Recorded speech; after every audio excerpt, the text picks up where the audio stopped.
Welcome to coreRoss Theorises. So Rainbow Six Siege has been out for over a year now, and there's always been something at the back of my brain kind of working on this idea, and I've seen it posted on the Reddit as well, so I know people are at least somewhat interested in theorizing about this theory, and that is Rainbow Six Siege, in the fictional world that it's set, are we doing real missions when we play the multiplayer, or are we doing training? Because people will come onto Reddit and they'll say, why is it rainbow versus rainbow? Why is it not rainbow versus terrorists? Like, why are the defenders not dressed as terrorists? Why are we obviously rainbow operators fighting rainbow operators? And the simple answer is that it's training. We're training as operators to actually get better and better by fighting the best of the best. So really there's not much in the way of real aspect to it in the fictional world. However, there is rainbow versus terrorists in Terrorist Hunt. However, again, that appears to be a fictional training scenario and is not actually real as well.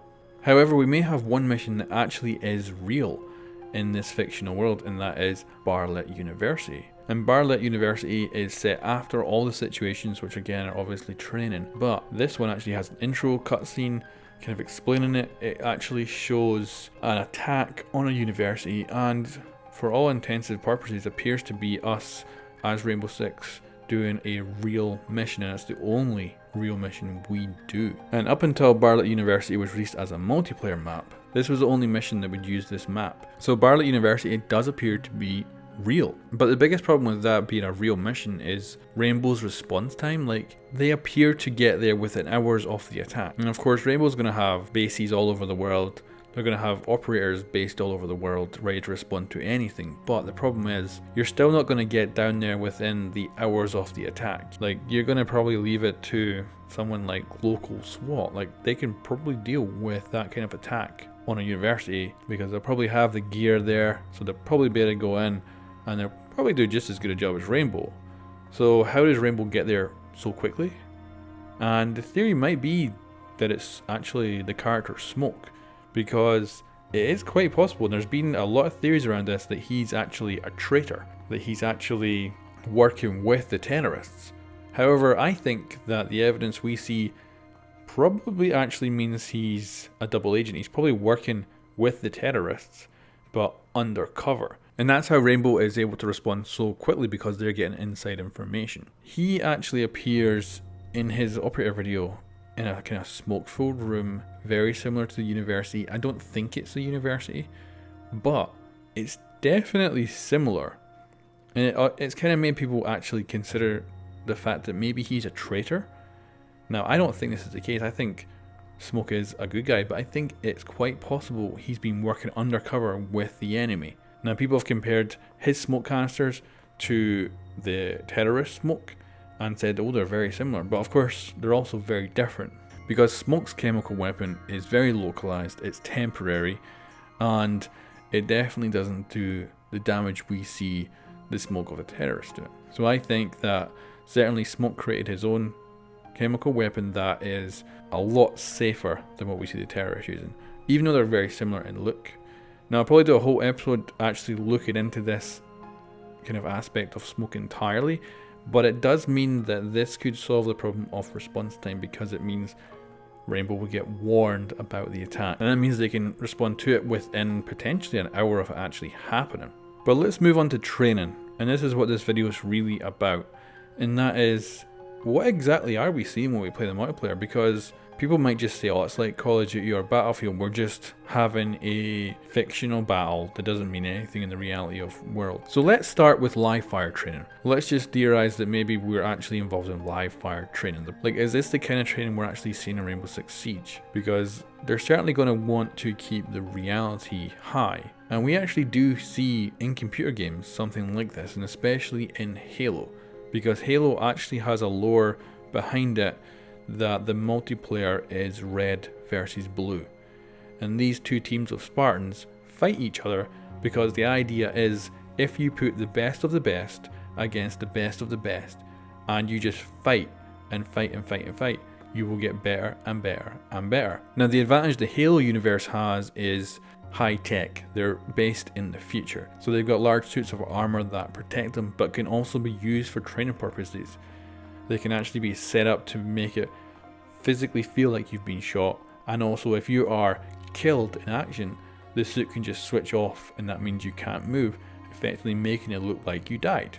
So you have this fictional world where us humans are playing the game, fighting each other, and then in the fictional world, it is actually two teams of Spartans training to be better and better and better. But live fire doesn't seem to fit into the whole world of Rainbow Six Siege because we don't have the technology to keep the operator safe, and you certainly see that with things like a nitrous cell explosion in game. It will send an operator flying through the air.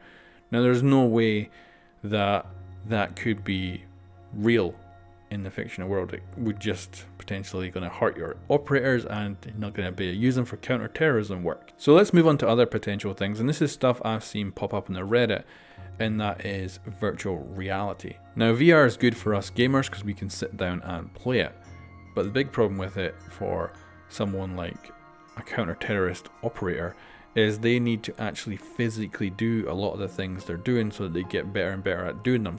So for instance, rappelling, and then rappelling in VR is going to be pretty damn hard. Now of course we can look at other games again to kind of get an aspect of what we could potentially be looking at. For instance, Titanfall. Titanfall actually has a kind of VR booth that you get into, and it physically represents the real world.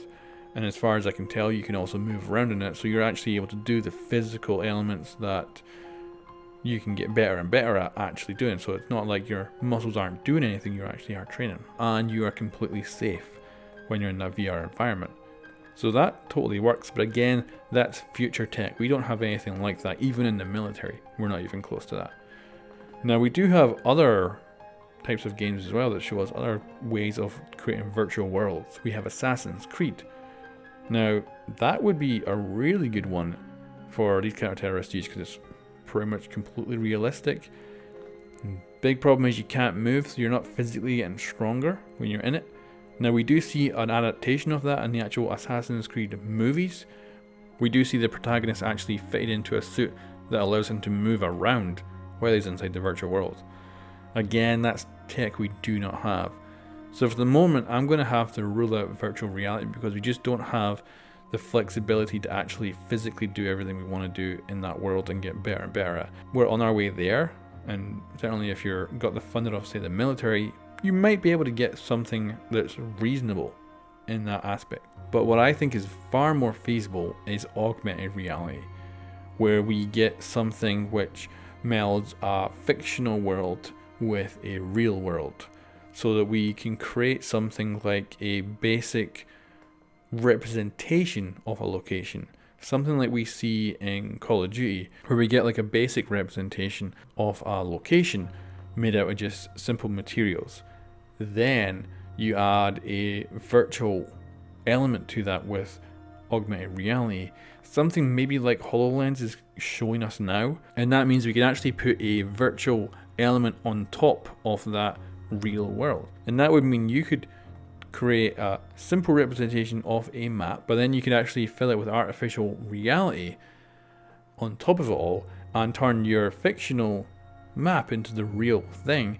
And then you're actually able to go around. You could use almost live fire weapons, and things like explosives could be completely simulated. So you might throw an explosive at an enemy, blow them up, but simply what would happen is your augmented reality would show that person flying through the air, whereas in reality that person would still be standing there, but they get the notification that they're dead, so they just walk out, but no one would see them because the reality goggles would actually be phasing them completely out of existence. So I think that in Rainbow Six Siege we do see training, that when we are actually playing multiplayer games, what we are doing is actually doing exactly what you see in Halo, where it's the best of the best be the best of the best in order to get better and better.